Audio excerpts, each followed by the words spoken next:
안녕하십니까. 생활 속의 통계 2에 2주차 1차 시 수업을 시작하도록 하겠습니다. 자, 여러분 그 1주차 때의 그 소개 조금 하고 그 다음에 통계 관련한 기본 용어 설명을 좀 했습니다. 자, 오늘 거기에 이어 가지고 이제 어떤 우리가 명목 측정 또는 순서 측정에 대한 예제를 조금 하고 그 다음에 이제 2장 이제 데이터에 대해서 이제 표현하는 방법에 대해서 이제 공부를 좀 하도록 하겠습니다. 자, 그러면 바로 수업으로 넘어가도록 하겠습니다.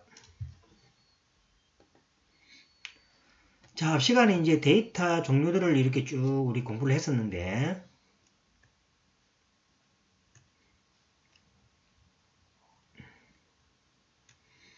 자, 오늘은 이제 구체적으로 그죠? 그 측정들에 대해서 예를 한번 살펴보도록 하겠습니다. 자, 먼저 명목 측정입니다. 자, 명목 측정은 다음과 같은 설문에 수용할 때 명목형 데이터를 넣게 되겠습니다. 그래서 여러분들 설문 조사 같은 거 많이 한번 해봤죠, 그죠? 이제 그럴 때 이제 생깁니다. 그래서 이제 지난달 보험을 청구했는가? 예, 아니요. 이렇게 답하는 거죠. 그래서 명목형도 순서를 바꿔도 2번이 1번, 2번이 아니오고 얘가 1번이 돼도 상관없는 것들이죠, 그죠? 그 다음에 이제 핸드폰 이용 통신사는 이제 SKT, KT, LG, 뭐 기타 이런 식으로 이제 있는데 그죠? 그래서 이제 이런 식으로 어떤 이름에 대해서 뭔가 선택하는 이런 걸 갖다 이제 명목 측정이라고 이야기합니다. 그 다음에 순서 측정에는 설문을 수행할 때 이제 순서형 데이터를 얻게 되는 경우입니다. 그럴 때는 이제 순서를 좀 바꾸면은 좀 곤란하겠죠, 그죠? 뭐 이제 보시면은 어떤 크기의 자동차를 주로 운전하는가 할 때 그죠? 1번이 대형이고 2번이 소형이고 3번이 경차 이런데 그죠? 순서를 좀 바꾸게 되면은 안 되겠죠, 그죠? 그래서 이제 이럴 때는 이제 순서 측정 데이터 이래서 이제 대형, 소형, 경차 이렇게 선택함에 따라서 이제 어떤 크기가 비교되는 그런 데이터입니다. 그 다음에 마이크로소프트 액세스를 얼마나 자주 사용하나 이럴 때 그죠? 1번이 자주, 2번이 때때로, 3번 드물게, 4번 사용하나 이렇게 되죠. 여러분들 아마 학교에서 그죠? 많은 설문조사 같은 걸 하죠. 그러면 이제 뭐 이 수업에 대해서 얼마나 만족하는가 할 때 그죠? 1번이 뭐 아주 만족, 2번이 만족, 3번이 보통, 4번이 불만족, 5번이 아주 불만족 이렇게 농담이죠. 그런 것들이 다 뭐가 됩니까? 순서 측정이었던 자료를 얻기 위해서 하는 설문이 되겠습니다. 그 다음에 이제 구간 측정이 돼가지고 그죠? 구간형 데이터는 어떤 서비스나 제품에 대한 고객들의 만족도를 숫자로 평가하는 조사에서 이제 어떤 제품에 대한 만족도를 숫자로 표시하는 조사에서 사용된다는 이야기죠. 그래서 이제 사용되는 척도 포인트는 주로 1에서 10까지 표현되는데 사용되는 숫자는 임의적이며 0값의 의미를 갖지 않는다는 얘기죠. 그러나 각 척도 포인트 사이의 거리는 의미를 가진다는 얘기죠. 그래서 이제 요 구간 측정에서는 0값의 의미는 없다는 얘기죠. 그래서 이제 0은 없고 그냥 1부터 10까지 의미를 가지는 거죠. 그럴 때 이제 각 척도별로 포인트 사이의 거리는 의미를 가집니다. 그래서 이제 그러니까 만족도가 그죠? 1 되는 사람하고 만족도가 예를 들어서 3 되는 사람하고 1하고 3은 차이가 나는 거죠. 그 이제 거리만큼의 만족도였던 그 질도 좀 차이가 난다는 이야기죠. 그 다음에 4등급과 6등급의 차이는 7등급과 9등급 차이와 동일하다는 이야기. 그래서 이제 4등급, 6등급, 4, 5, 6, 7, 8, 9에서 그죠? 근데 이제 4등급과 6등급 산의 차이는 2등급 차이 나죠. 그러면 이제 나중에 그죠? 7등급, 9등급하고도 그 차이는 뭡니까? 동일하다는 얘기 차이가. 그래서 이제 구간 측정이라는 것은 비율의 의미는 아니죠. 만약에 0의 값의 의미를 가진다면 0에서 1까지, 0에서 2까지, 3까지 하면 그죠? 0을 중심으로 해서 어떤 비율이 생기기 때문에 차이의 어떤 구별도 이야기할 수 있지만은 어떤 구간 측정에서는 이런 식으로 그냥 그죠? 그 어느 뭡니까? 척도 포인트로 숫자를 표시해서 그죠? 만족도를 그냥 얼마나 만족도가 높니 낮냐에 대해서 그죠? 표시하는 역할을 한다는 거죠. 자, 숫자 간의 간격은 거리를 의미하기 때문에 평균 계산과 같은 수학적 계산을 할 수 있다는 거죠. 그래서 이제 이 거리가 이제 뭐 어떤 사람은 4등급이 뭐 10명이고 그 다음에 뭐 7등급이 몇 명이다. 그러면 그죠? 거기에 대한 평균 계산 같은 것도 수학적으로 할 수 있다는 이야기입니다. 그러나 이 척도에서 0이 갖는 의미가 존재하지 않기 때문에 서비스를 그죠? 8로 평가한 고객이 4로 평가한 고객에 비해서 2배로 높다고 이런 비례식 이렇게 비례식이 성립하지 않는다는 거죠. 비례가 성립 안 하면 되겠습니다. 그래서 0이 있으면 0을 기준으로 해서 그죠? 그 비례식이 생기기 때문에 여러분 뭡니까? 평가를 할 수 있지만은 서비스 8회 평가한 고객이 서비스 4로 평가한 고객에 대해서 그죠? 이 차이만큼 뭡니까? 8 평가한 고객보다 고객이 이제 4로 평가한 고객보다도 2배로 우리 8하고 4는 2배 차이 나잖아. 그죠? 그 서비스 평가도 2배로 높다고 말할 수 없다는 얘기예요. 그냥 뭡니까? 8로 평가하고 4로 평가했단 말은 그만큼 8이 4보다 뭡니까? 좀 더 서비스를 좀 더 잘했다. 평가가 높다라는 의미가 되는 거지 서로 비교는 할 수 없다는 이야기입니다. 즉 구간형 데이터에서 비율의 의미가 없다라고 우리가 앞에 또 이야기했죠. 자, 의미 있는 0이 존재하지 않는다는 점이 구간형 데이터의 핵심 특징입니다. 즉 말해서 구간형 데이터는 어떤 뭐가 척도를 숫자로 표시할 수는 되고 또 수학적 계산도 할 수 있지만은 뭡니까? 비율을 계산을 할 수 없다라는 것이 핵심 특징이 되겠습니다. 자, 구간형 데이터의 특별한 경우가 서베이 연구에서 자주 사용하는 리커트 척도입니다. 리커트 척도라는 게 여러분들이 그겁니다. 여러분들 그 설문조사 보통 하죠. 5단계로 나누어가 그죠? 만족한다, 불만족, 만족, 보통, 만족하지 않는다, 아주 만족하지 않는다. 이렇게 5개 나눈 거 있죠. 이런 거 이제 리커트 척도라고 합니다. 그죠? 그래서 이제 이 척도는 보통 어떤 주장에 대해서 응답자가 자신의 찬성 반대의 견해를 5단계, 주로 5단계 주로 많이 쓰죠. 때에 따라서 뭡니까? 7단계의 언어로 표현된 응답 문항에서 고르는 식이다. 자, 예를 들면은 다음과 같겠습니다.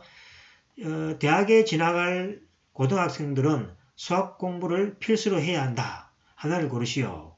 그러니까 대학에 진학할 고등학생들은 기초 학문인 수학을 그죠? 필수로 해야 한다.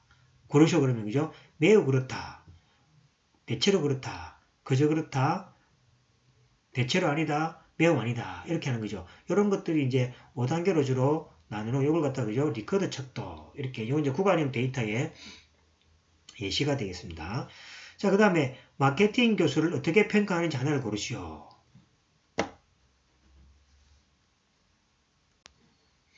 자, 그러면 어떻게 됩니까? 최악이다. 부족이다. 보통, 양호, 탁월이죠. 그래서 이것 단계는 뭐죠? 1단계, 2, 3, 4, 5 이렇게 되는 거죠. 그죠? 이것도 보통 그죠? 매우 그렇다가 5가 되고 4가 되고 3이 되고 2가 되고 1입니다. 그래서 이제 여러분들이 많은 그 설문조사에서 아마 그죠? 요 두 개의 형태의 설문 자료를 아마 제일 많이 받아볼 줄로 압니다. 자, 그 다음 비율 측정이죠. 비율형 데이터는 앞에 세 가지 타입의 데이터가 갖고 있는 성적을 모두 보유하고 있을 뿐만 아니라 의미가 있는 0을 추가적으로 보유하고 있다는 의미가 있습니다. 즉 0의 존재로 데이터 값의 비율의 의미를 가지고 예를 들어서 순이익이 200만 달러는 100만 달러의 2배다. 맞죠? 그죠? 여러분들 아마 그 우리나라 경제 그죠? 어떤 회사들의 뭡니까? 순이익을 따질 때 200만 달러 순이익이 생긴 사람하고 100만 달러 생기면 이 2배라고 할 수 있는 거죠. 이거는 뭡니까? 비율 가능하다는 얘기죠. 왜냐니까 0의 존재가 의미 있잖아요. 그죠? 어떤 순이익이라는 것은 0도 있을 수 있으니까, 그죠? 0을 기준으로 해서 100만 달러, 그 다음에 200만 달러, 그 다음에 손실도 있겠죠? 손실이 뭡니까? 마이너스가 생기니까 또 100만 달러, 200만 달러. 그래서 0을 기준으로 해서 데이터가 이렇게 생길 수 있기 때문에 이라는 것은 뭡니까? 비율 측정이라 그럽니다. 그래서 모든 데이터는 양수일 필요는 없고 음수를 가질 수도 있겠죠. 비율형 데이터라 해서 0이 반드시 관찰될 필요는 없습니다. 그 대신에 예를 들어서 신생아 몸무게는 0이 될 수 없지만은 그죠? 비율형 데이터가 분명하죠. 그래서 신생아가 처음에 태어났을 때 그죠? 보통 29도예요. 30kg인가 하고, 그죠? 뭐, 또 뭡니까? 뭐, 20kg 있으면, 그죠? 그 사이에 비교를 할 수 있고, 또 비율을 셀 수가 있는 경우죠. 그래서 이제 반드시 0이 될 필요는 없지만은 서로 측정해서, 그죠? 비율로 표시할 수 있는 데이터가 비율형 데이터라고 이렇게 이야기합니다.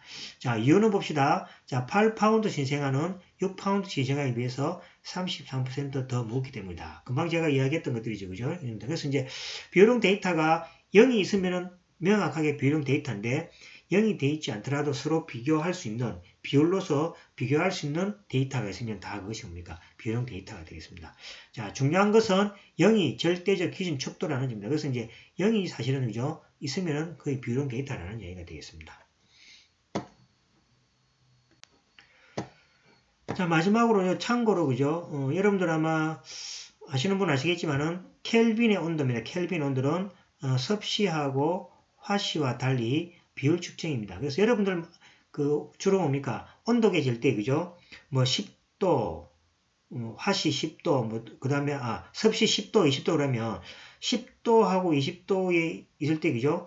10도보다 20도가 뭡니까? 뭐 2배 더 춥다. 이렇게 말을 못 하죠. 그래서 이제 우리가 쓰는 그죠? 섭씨하고 화씨는 그 비율 측정이 아닙니다. 그죠? 그래서 켈빈의 온도는 그것이 됩니다. 그래서 이제 켈빈 온도는 섭씨 및 화씨와 달리 비율 측정이고 그 이유가 0이 그죠? 분자 진동이 멈추는 점을 나타내고 그 다음에 분자 진동에 따라서 뭡니까? 그 온도를 표시하기 때문에 켈빈 온도는 켈빈 온도가 예를 들어서 그죠? 뭐 2켈빈 온도하고 뭐 4켈빈 온도다 그러면 온도의 추이 정도가 그죠? 2배가 된다는 얘기죠. 그래서 이제 이 켈빈 온도는 0일 때 분자 진동이 딱 멈춰져서 그 다음 온도가 올라감에 따라서 분자 진동의 어떤 뭡니까? 활성화에 따라서 온도를 매기기 때문에 켈빈 온도는 뭡니까?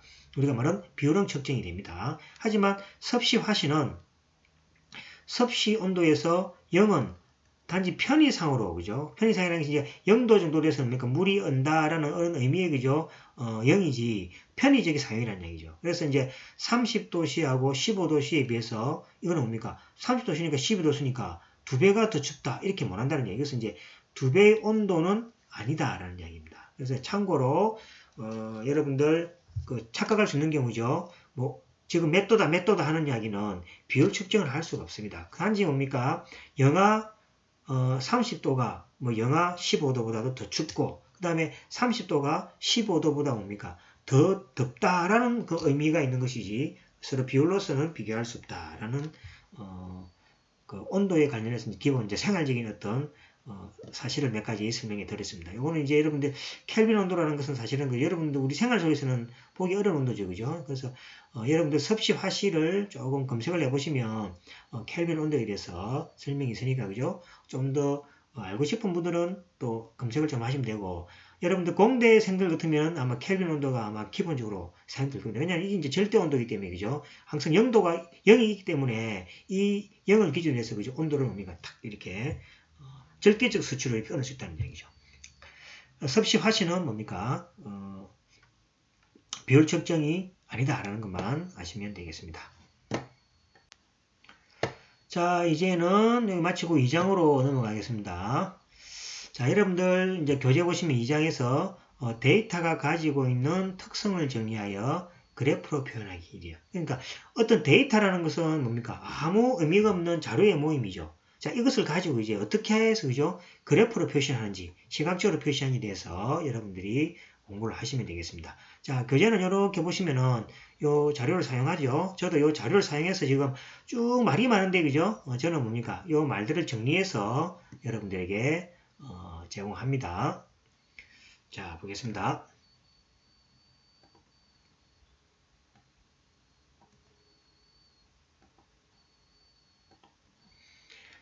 자, 2장 데이터를 그래프로 표현하기. 그래서 이제 데이터를 이제 그래프로 표현할 수 있는 방법에 대한 이야기가 맨 처음에 도수, 분포, 포가 되겠습니다. 자, 대수표는 n개의 데이터 값을 자, 데이터가 아무 의미 없이 그죠? n개의 데이터가 있습니다. 그죠? 그러면 k개의 계급으로 분류한 표를 말합니다. k개의 계급이라는 것은 계급이 뭐냐라는 얘기입니다. 뒤에 이제 설명을 좀 하겠습니다. K개의 계급으로 분류한 표를 말하며 계급의 경계는 계급 나누면 그죠? 이런 데 있겠죠. 그래서 뭐 100에서 110이고 그죠? 그러면 뭡니까? 여기는 111에서 뭐 여기 얼마입니까? 10이니까 그죠? 121 되겠죠. 그래서 이제 이런 이제 계급으로 나눌 때 요것들이 이제 계급이 되겠습니다. 계급이고 여기 이제 뭐가 됩니까? 계급의 경계는 각 계급을 나누는 이제 절사점이다. 이제 계급의 여기 또 이제 경계가 되겠죠. 그리고 계급의 폭은 모두 동일해야 하며 계급의 폭은 계급의 폭, 계급의 다른 말로 또 뭐가 됩니까? 폭이라고도 하고 계급의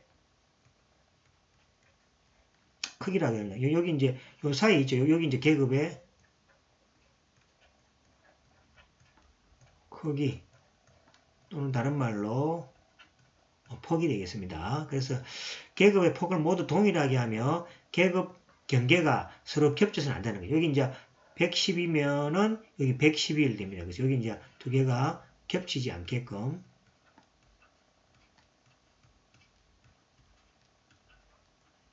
해야 됩니다. 이렇게 이제 만들어진 표가 이제 도수 분포표가 되겠습니다. 자, 그 다음에 이제 도수 분포표를 이제 그래프로 나타내면 이제 제일 먼저 데이터가 있으면 뭐가 됩니까? 도수 분포표를 만들고 그 다음에 도수 분포표를 그래프로 나타내는 것이 바로 히스토그램입니다. 히스토그램은 막대 도표로서 y축은 계급의 빈도수, 계급 빈도수라는 것은 100하고 110 사이에 뭐 10개, 20개, 그죠? 100하고 110 사이에 20개 같으면 막대 그래프 20이 올라가겠죠. 그 다음 111에서 120 사이에 데이터가 뭐 30개, 그래 막대 그래프 30개 올라가겠죠. 그러니까 Y축은 이제 계급의 빈도수입니다. 빈도수로 표시되고 또는 뭡니까? 퍼센트로 표시되기도 하겠죠. 그 다음에 X축은 각 계급의 경계를 눈금으로 표시한 막대 사이에 공간 없어야 되는 거죠. 그래서 이제 X축은 요 계급의 뭐가 됩니까? 요게 크기 있죠, 그죠? 계급의 요게 100에서 110, 110에서 120에서 이죠 크기로 나타내고, 그 다음에 그 빈도수를 Y축으로 표시한 그래프가 히스토그램이다. 이렇게 얘기할 수 있겠습니다. 자, 이걸 뭡니까? 실제적으로 한번 우리가 예를 가지고 해보면은 이해가 제일 빠를 걸로 생각됩니다. 자, 먼저, 우리 교재에 있는 예제입니다. 여기 이제 딴 게 아니고 우리 교재에 있습니다.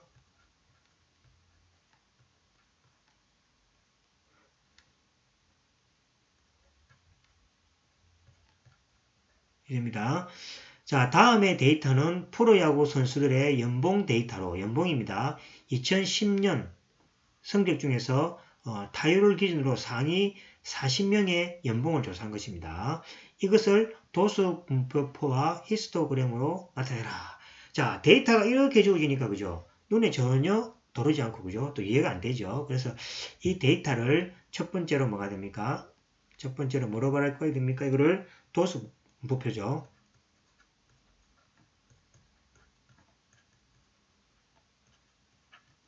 자, 도수 분포는 안 됩니다. 자, 도수 분포표를 만들려면 뭐가 됩니까? 이제 계급을 정해야 되겠죠. 그래서 요것들이 바로 뭐가 됩니까? 계급이고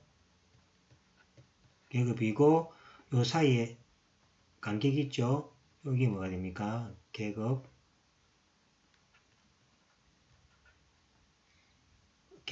폭이죠. 계급 폭. 글자가 좀 그죠? 잘 안 쓰입니다. 자, 계급 폭이 되겠습니다. 그 다음에 여기 뭡니까? 빈도죠. 그죠? 도수 또는 뭡니까? 빈도. 앞에 말하는 뭡니까? 빈도수.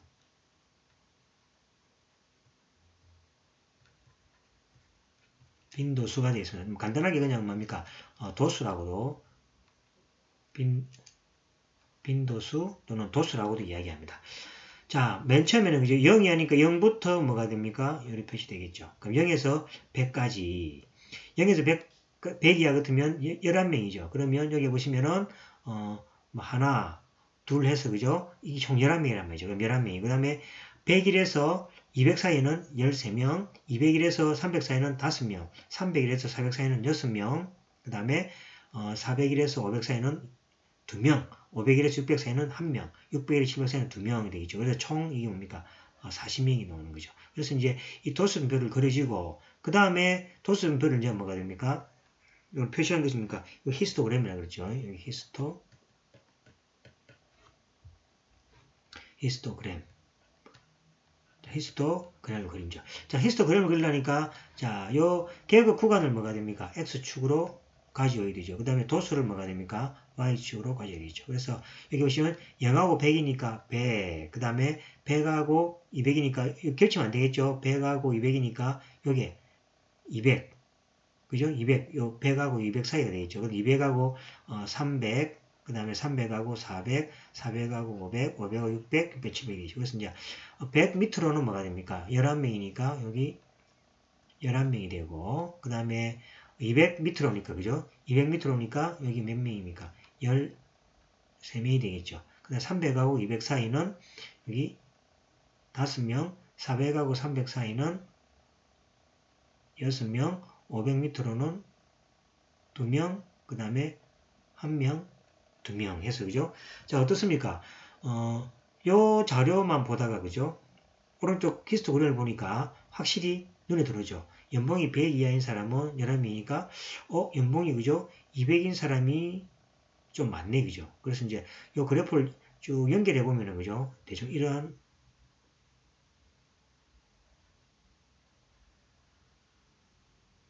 그래프가 이렇게 나온다는 거, 이렇게 대충 연속적인 그래프를 그려서, 그죠? 알 수 있다는 이야기가 되겠습니다. 자, 근데 이제 문제가 생기는 거죠. 자, 여기서 뭡니까? 계급의, 그리고 여기서 생각해 보게 될 게, 그죠? 뭐가 됩니까? 도수 분포표에서,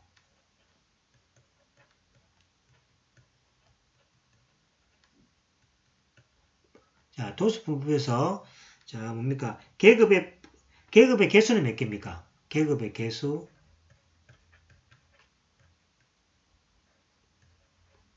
계급에서 K는 몇 개입니까? 보시면, 하나, 둘, 셋, 넷, 다섯, 여섯, 일곱 개죠, 그죠? 자, 일곱 개가 되고, 그 다음에 계급의 폭은 얼마입니까? 일정하게 되겠죠, 그죠? 계급의 폭은 얼마입니까? 여기 보시면 99가 되는 경우죠.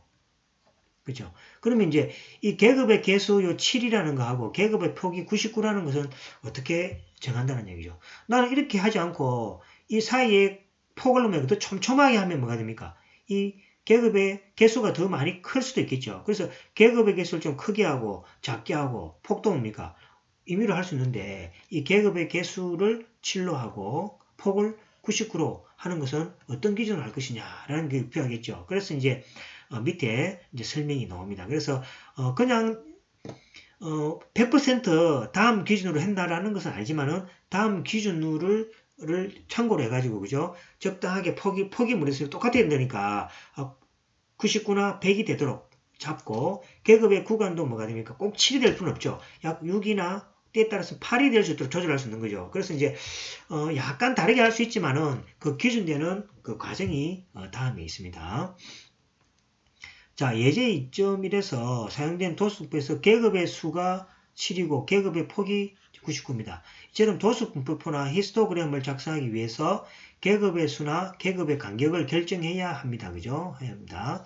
계급의 수와 간격에 따라서 분포표나 히스토그램 모양이 달라지기 때문에 적절한 기준을 마련하여 계산을 해야 된다는 얘기죠. 그래서 이제 중요한 거죠. 보통은 다음에 기준을 사용합니다. 그래서 100% 기준대로는 일치하지 않을 수 있습니다. 왜냐하면 이게 정수값이 안 나오고 예를 들어서 뭡니까? 7.5가 나올 수 있잖아요. 7.5면 뭡니까? 여러분들의 때에 따라서 7로 해도 되고 또 8로 해도 된다는 의미가 되겠습니다.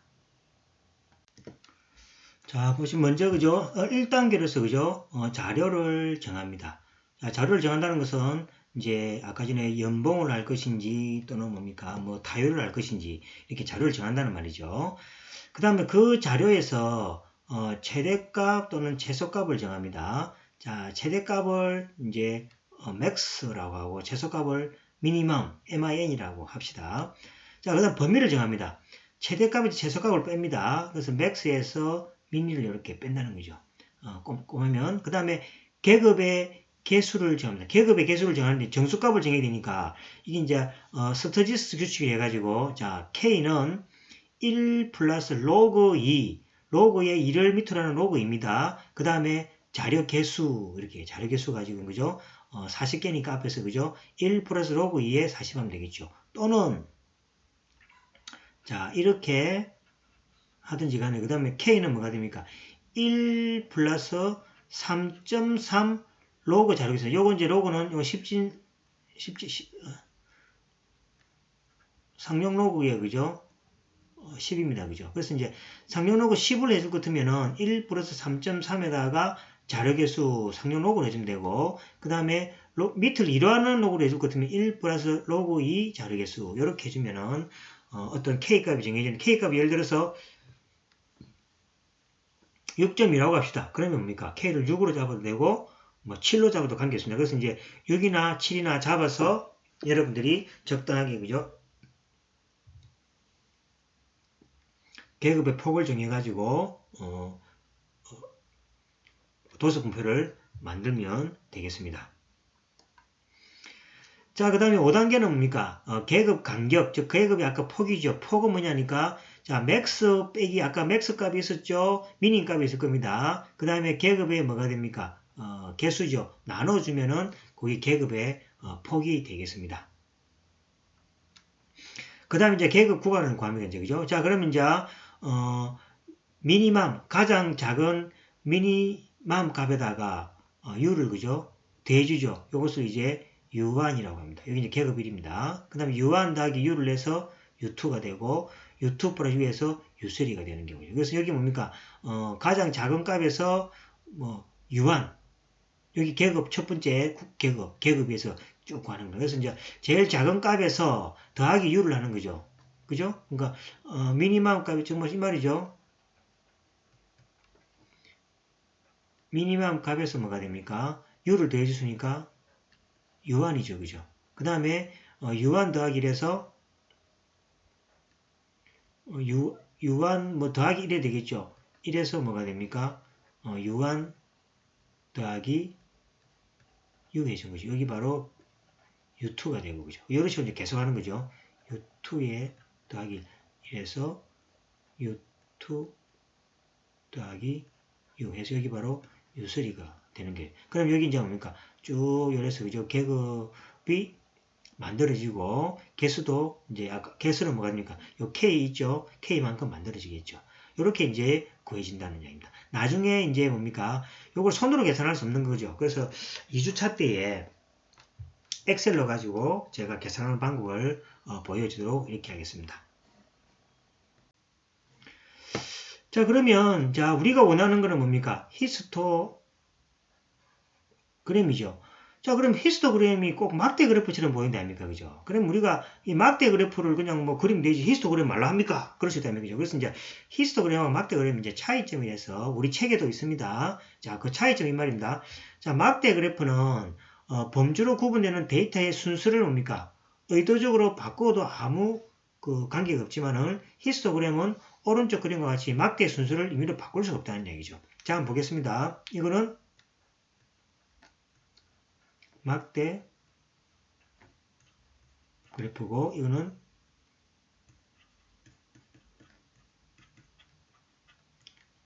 히스토그램 되겠습니다. 자, 차이가 뭐 그죠? 없는 것처럼 차이가 있다는 얘기죠. 자, 막대 그래프에서는 자, 김치찌개하고 비빔밥하고 뭡니까?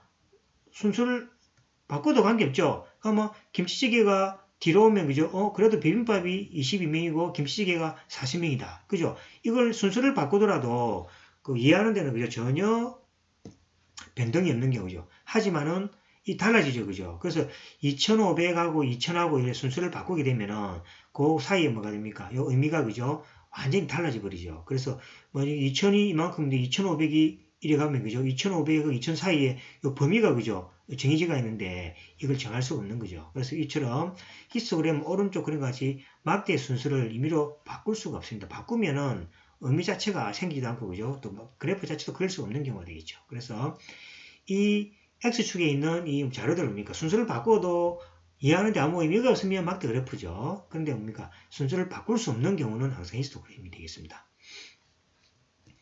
그 다음에 계급의 수와 간격을 한번 달리 해봅시다. 자, 그럼 히스토그램 모양이 좀 달라질 수 있는 경우죠. 자, 보겠습니다.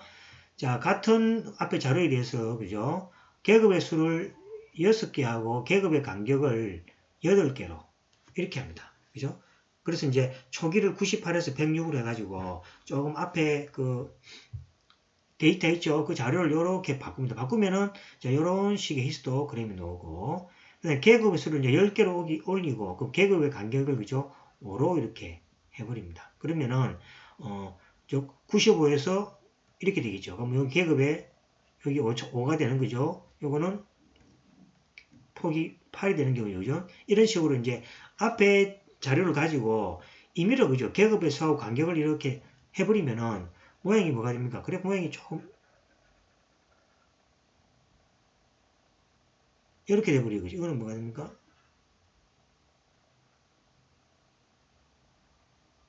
이렇게 보니까 조금 그죠? 달라 보이지 않습니까? 그죠? 그래서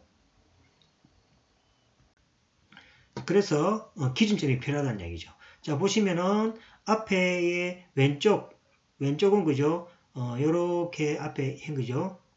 요거는 여기에 대한 이야기고, 자, 오른쪽은 여기에 대한 이야기 되겠죠. 자, 그러면 히스토그램을 작성할 때 계급의 수, 간격, 구간의 초기값을 다르게 하면 동일한 데이터인데 다르게 놓으면 해석이 달라지니까 안 되겠죠. 그래서 이제 하더라도 분포의 모양이 다르게 나타나기 때문에 위와 같은 기준점이 필요하다. 위와 같은 기준점이 뭡니까? 단계 1에서 단계가 몇이었죠? 단계가 6단계.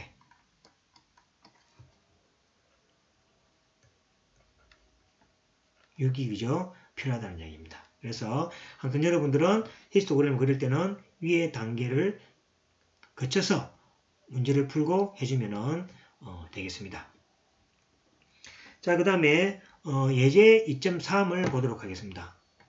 자, 예제 2.3도 다음의 표는 미국의 33차례 경기 침체 지속기간 데이터를 두 가지 종류의 계급으로 한번 나타내 봤습니다. 그래서 이제 스터디스트 법칙에 따르면 6개가 바람직합니다. 그죠? 그래서 이제 앞에 우리가 공식 있죠. 1단계부터 6단계 할 때 스터디스트 법칙에 의하면은 6개가 바람직하지만은 그냥 뭐 7개를 한번 시도했고 계급의 크기도 그죠? 전자는 12개월인데 우리가 임의로 정하는 것은 그죠? 10개월 한번 해봤다는 얘기죠. 그러면 자료가 어떻게 변화되는지를 한번 관찰해 보겠습니다.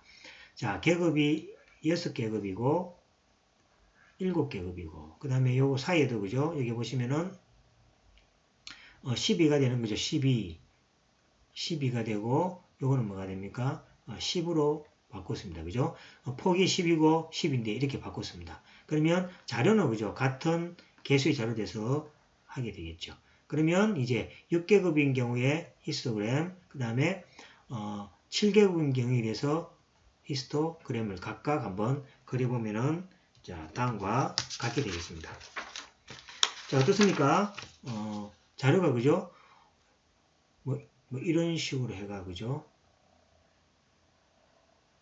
그죠? 조금 비슷한 느낌은 듭니다. 그죠? 이렇게 그죠? 비슷한 느낌이 좀 들죠? 자, 그래서 이런 경우는 뭐가 됩니까? 우리가 로지스트에서 그죠? 계급이 6계급이고 7계급인데 그죠? 이 계급이 뭡니까? 약간 플러스 마이너스 정도는 좀 다르게도 관계없다는 의미 되겠죠. 그래서 이제 이 폭도 뭡니까? 12가 정확한데 그냥 막 10으로 해도 되겠죠. 그래서 적당하게 그죠? 약간 정도의 차이가 나는 것은 전체 자료를 분석하는 데는 그죠? 크게 뭐 의미가 없다는 얘기죠. 그래서 그렇다고 함부로 하면 안 되는 거죠. 아까 전에 로지스트 규칙에 따라서 하되 계급 뭡니까? 개수는 정수라겠다는 얘기죠. 이제 계급이 예를 들어서 이제 로고 값이니까 뭐 6.7, 뭐 8.2 놓을 거 아니에요. 수치 놓으면 정수로 할 때 그죠? 6계급 또는 7계급으로 할 수 있고 그 다음에 폭도 뭐가 됩니까? 6계급, 7계급에 따라서 그죠? 이렇게 12가 될 수도 있고 10이 될 수가 있다는 얘기죠. 그래서 대충 두 자료를 비교해 보니까 그죠? 자료의 유형은 비슷하죠. 그죠?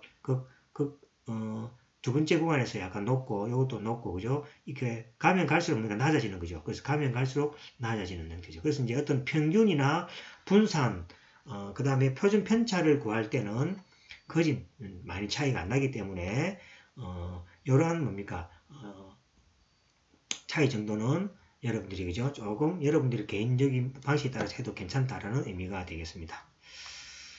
자, 그래서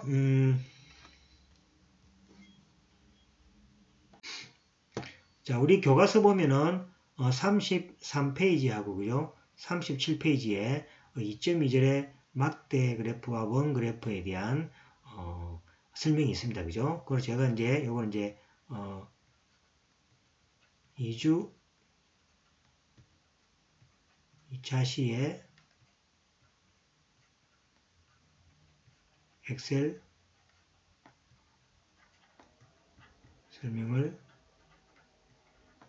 할 예정입니다. 그래서 이제 2주차 시에 보시면은 앞에 우리가 했던 그 손작업 있잖아요. 그죠? 그거를 일일이 또 계산기 가지고 할 수 없으니까 편리한 도구 엑셀을 이용해서 어떻게 만드는지에 대한 설명을 2차 시에 이리 하도록 이렇게 설명하겠습니다.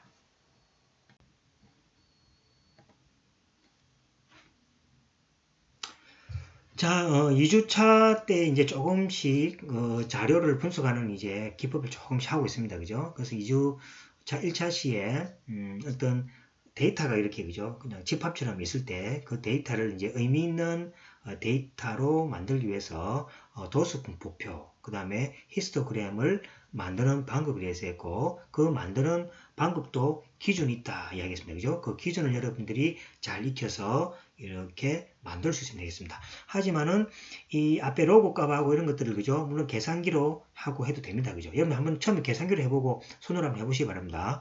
해보시고 이제 그것을 분석하는 편리한 이제 계산 도구가 이제 엑셀이 있습니다. 그죠? 그래서 이제 엑셀로 가지고 우리가 앞에 했던 설명들이 있죠? 그것을 이제 구현하는 설명은 2주차 때에 하도록 하겠습니다.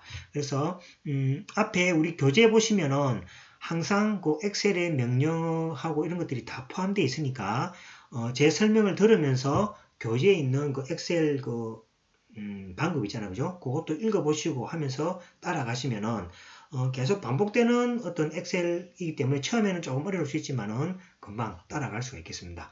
자, 그리고 엑셀의 기본적인 명령을 잘 모르시는 분들은 제인데일에 문자를 주시거나 하시면은 엑셀 기본되는 또 그 책이라든지 또는 동영상 이것도 제가 알려드릴 테니까 또 같이 공부를 하시면은 2배의 교육 효과가 나오겠죠. 그죠?